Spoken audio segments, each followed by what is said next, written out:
Been seeing a lot of videos about old refrigerators.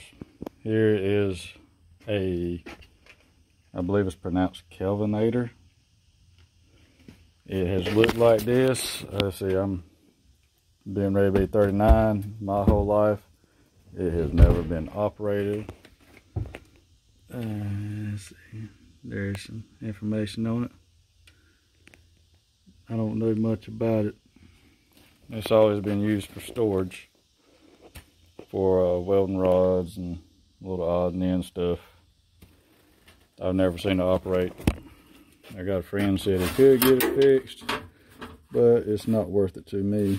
We got a old chainsaw manual here from old as dirt, 1957. Might do something on that a little later. So yeah, and there's a hood scoop off a '68 Mustang. Yeah, there's my antique refrigerator.